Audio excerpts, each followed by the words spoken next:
विघ्नहर्ताय नमः. ओम तेजोधराय नमः. जेव्हा जेव्हा तुम्हाला आयुष्यात स्वामींची गरज असेल तेव्हा तेव्हा तुमच्यासाठी ते नक्कीच धावून येतील. जे मला ओळखतात ते माझ्यावर कधी शंका घेत नाही आणि जे माझ्यावर शंका घेतात त्यांनी मला कधी ओळखलेच नाही. प्रिय स्वामी भक्तांनो, स्वामींचे असेच गोड संदेश ऐकण्यासाठी आपल्या व्हिडिओला लाईक करून चॅनलला नक्की सबस्क्राईब करा आणि कमेंटमध्ये ओम तेजोधराय नमः लिहायला विसरू नका. झाडाखाली ठेवलेल्या तुटलेल्या मूर्तीला बघून कळतं की स्वतःला कधी तुटू द्यायचं नाही. हे जर तुटल्यावर देवाला बाहेर काढू शकतात तर आपले काय लायकी. परमेश्वराची कृपा बघा, आपण सर्वांना निर्माण करून स्वतः अदृश्य आहे. पाहण्यासाठी डोळे तर दिले पण तो दिसतो फक्त बंद डोळ्यानेच.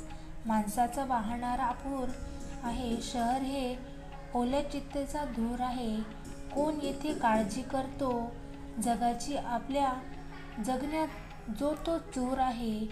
लाज सोडून वाजवा ढोल, आपुला हाच वेड्या येतला दुरुस्त आहे. प्रार्थनेला तो कुठे धावून येतो. देव आताशा किती मजबूर आहे. डगमगून देऊ नको तू पावलांना, गाव स्वप्नांचे जरासे दूर आहे. शिक्षण हे समाज परिवर्तनाचे साधन आहे आणि शिस्त हा राष्ट्राचा आत्मा आहे. रस्ता चुकणं हे चुकीचं नसतं, मात्र रस्ता चुकत आहे हे समजून पण त्याच रस्त्याने चालणं हे चुकीचं आहे. विश्वास ठेवा की श्रम, संयम, सकारात्मक विचार आणि नियम कधीच धोका देत नसतात. आपल्या डोळ्यांना जे चुकीचं घडताना दिसतं ते बरोबर करण्याचा नेहमी प्रयत्न करावा, भले ते कर्म असो किंवा व्यक्ती. अर्थशास्त्राचा एक सिद्धांत आहे, जी गोष्ट बाजारात जास्त प्रमाणात उपलब्ध असते तिची किंमत कमी होत जाते.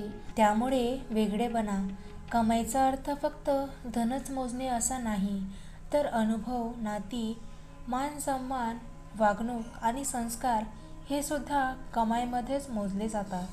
स्वामी भक्तांनो, आषाढी एकादशीचे महत्त्व जाणून घेऊया.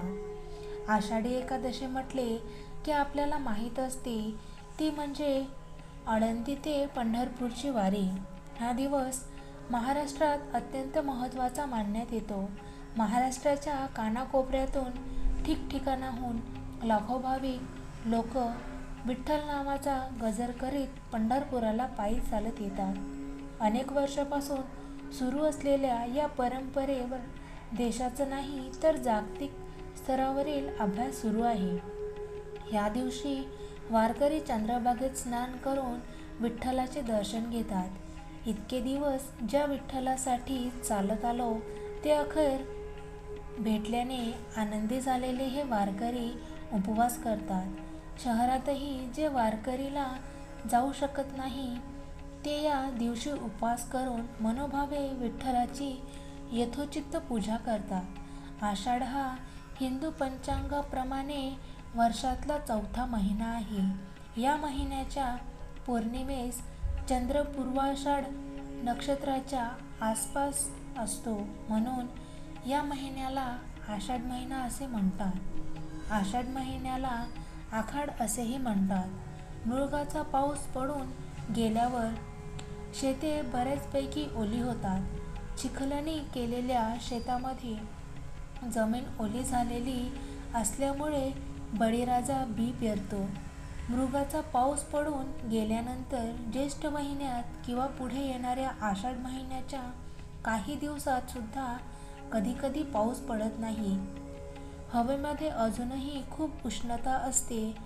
मधूनमधून बळीवाचा पाऊस पडतो, पण नियमाने पावसाला सुरुवात मात्र आषाढ महिन्याच्या सुरुवातीच्या काळात होते.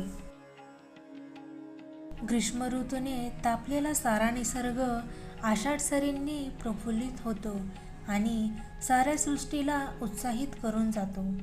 भला माणूस. एका श्रीमंत व्यक्तीने एक मंदिर बांधले. मंदिरात ईश्वराची पूजा करण्यासाठी एक पुजारीला नेमला. मंदिराचा खर्च चालावा म्हणून खूप सारी जमीन, शेती आणि बाग मंदिराच्या नावे केली.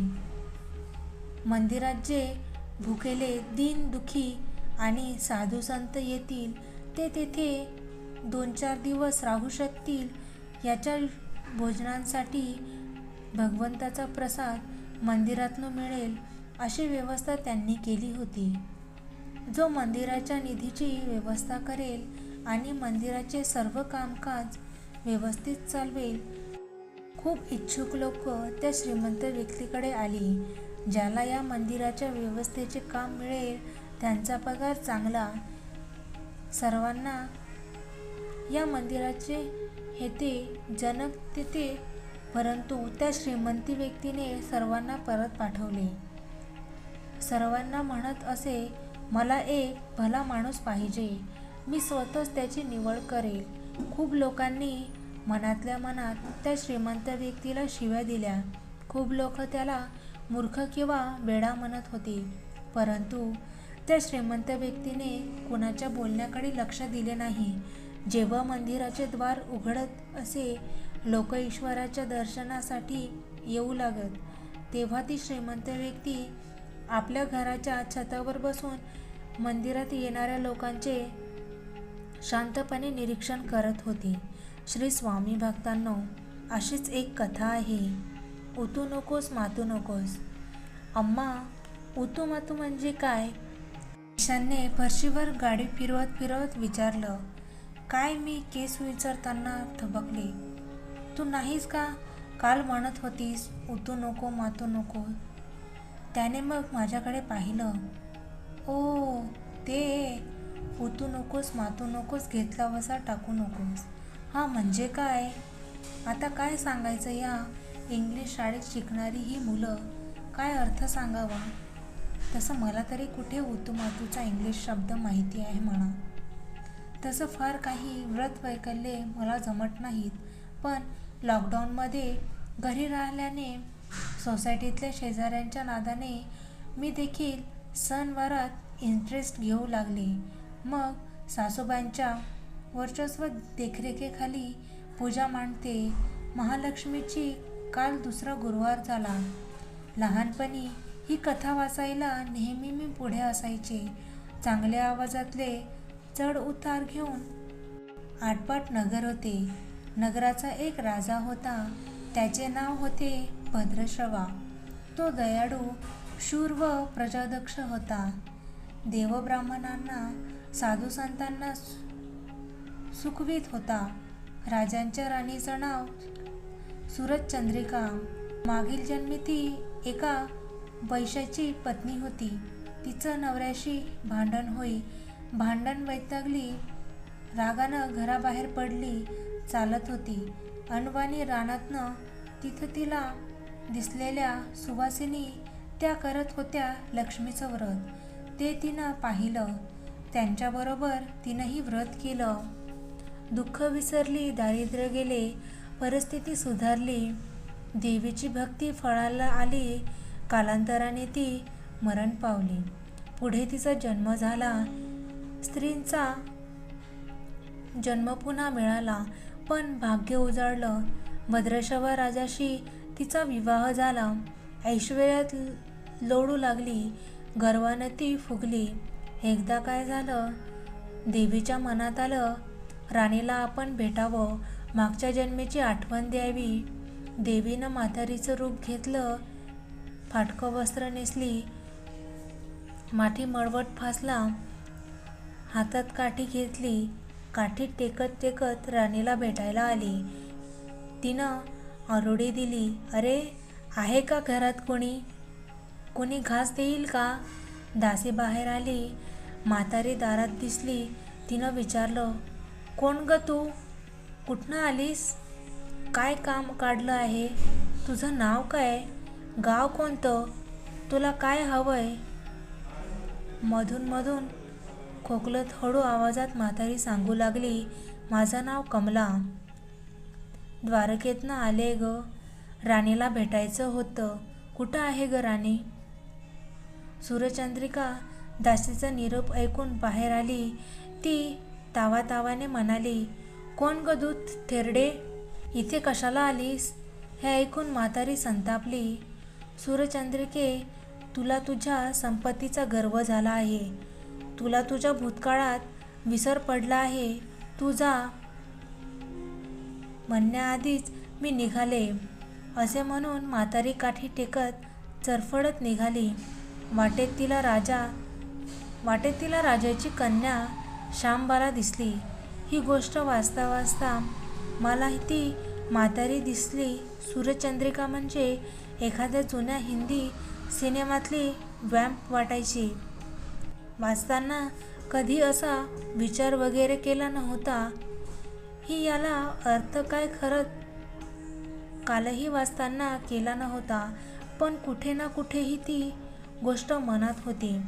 आजकालच्या मुलांसारखं व्हॅल्यू एज्युकेशन वगैरे मिळत नव्हतं.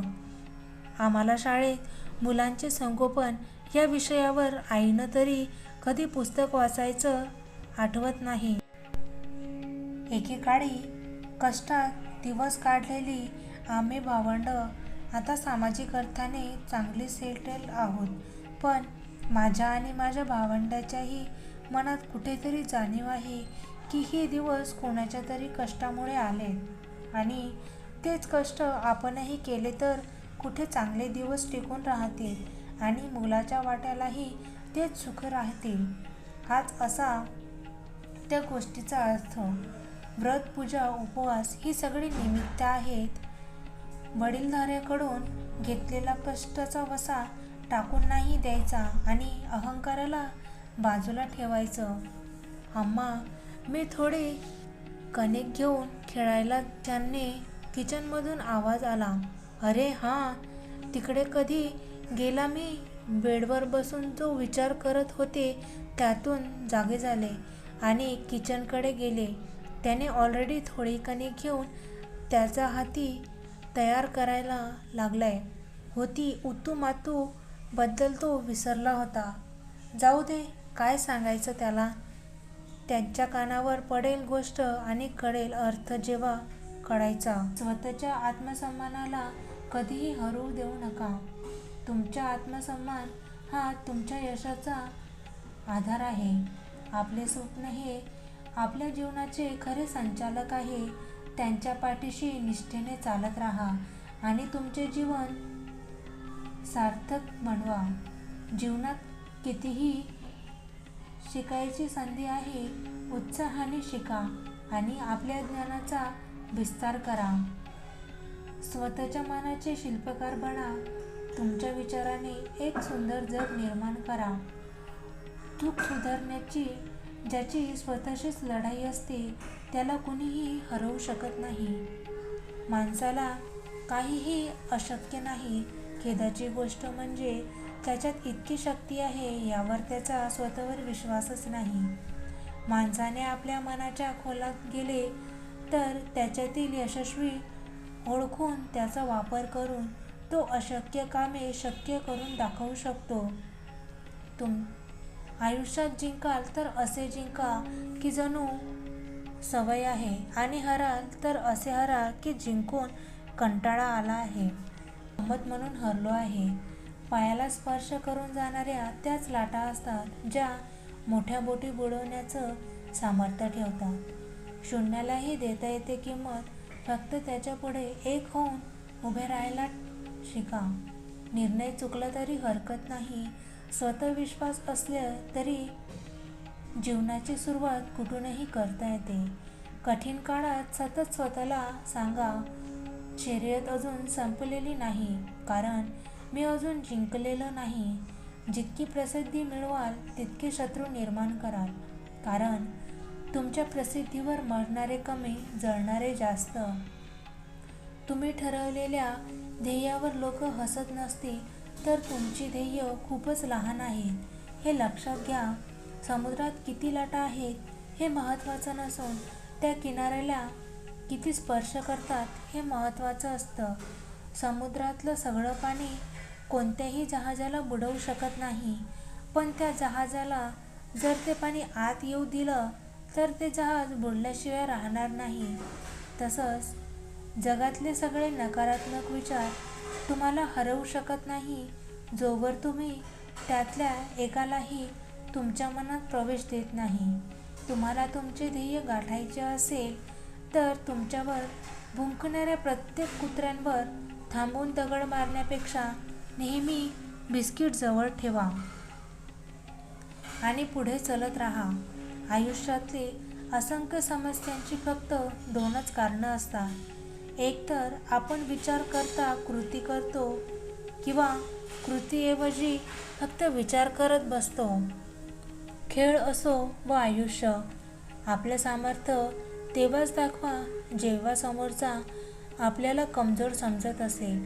तुम्ही आयुष्यात काय कमवले याच्यावर कधी गर्व करू नका, कारण बुद्धिबळाचा खेळ संपला की सगळे मोहरे आणि राजा एकाच डब्यात ठेवले जातात. जिंकण्याची मजा तेव्हाच येते जेव्हा सर्वजण तुमच्या हरण्याची वाट पाहत असतात. वादळ जेव्हा येतात तेव्हा आपण आपल्या मातीत घट्ट रुजून राहायचं असतं. ते जितक्या वेगाने येतात ते तितक्याच वेगाने निघूनही जातात. वादळ महत्त्वाचं नसतं, प्रश्न आपण त्याच्याशी कशी झुंज देतो आणि त्यातून कितपत बऱ्या अवस्थेत बाहेर येतो याचा असतो. आत्मविश्वासाचा अभाव हेच अपयशाचे खरे कारण आहे. जगा इतकं की आयुष्य कमी पडेल, हसा इतकं की आनंद कमी पडेल तर नशिबाचा खेळ आहे. पण प्रयत्न इतके करा की परमेश्वराला देणे भागच पडेल. जेवढे मोठे आपले ध्येय असते तेवढेच मोठ्या अडचणी येतात. आपली स्वप्ने कधीही अर्ध्यावर सोडू नका. विशेष ज्यांच्याबद्दल दिवसातनं एकदा तरी कोणता ना कोणता विचार मनात येतात. अशी स्वप्ने जेव्हा एक बीज काळोख्या अंधारातनं कठोर जमिनीतनं उगवू शकतो तर तुम्ही का नाही.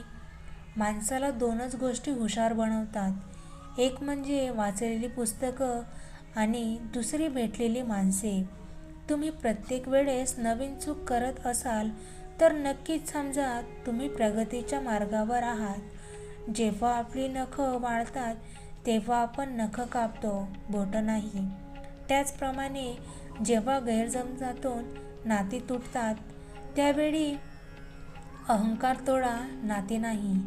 पाण्याचा एक थेंब चिखलात पडला तर तो संपतो, हातावर पडला तर तो चमकतो, शिंपल्यावर पडला तर तो मोती होतो. थेंब तो असतो पण फरक फक्त सोबतीचा असतो. जर तुम्हाला कोणी रिजेक्ट करतात त्या स्वीकारण्याची त्याची ऐपत लायकी नसते. लोक धोका देऊन हुशार झालेत आणि आपण मात्र विश्वास ठेवून मूर्ख झालो. हे खरे आहे म्हणून वेळीच सावध राहा. जिथे डोळे बंद करून विश्वास ठेवला जातो तिथेच विश्वासघाताला जास्त धोका असतो.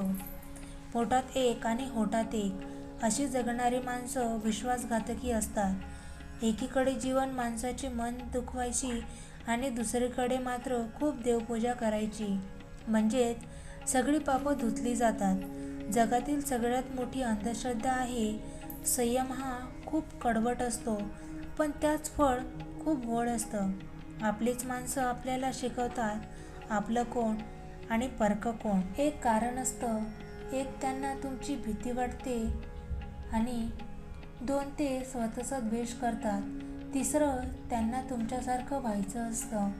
आपल्या नियतीचे मालक बना पण परिस्थितीचे गुलाम बनू नका. जिंकणे म्हणजेच नेहमी पहिले येणे असे नव्हते. एखादी गोष्ट पूर्वीपेक्षा चांगली करणे म्हणजेच जिंकणे होय. समुद्रातील तुफानपेक्षा मनातील वादळे अधिक भयानक असतात. जे लोक तुम्हाला पाठीमागं बोलतात त्यांच्याकडे लक्ष देऊ नका. ते तुमच्या पाठी होते आणि पाठी राहणार. प्रेमळ स्वामी भक्तांनो, स्वामींचे असेच गोड संदेश ऐकण्यासाठी आपल्या व्हिडिओला लाईक करून चॅनलला नक्की सबस्क्राईब करा आणि कमेंटमध्ये श्री स्वामी समर्थ लिहायला विसरू नका. श्री स्वामी समर्थ. जय जय स्वामी समर्थ. धन्यवाद.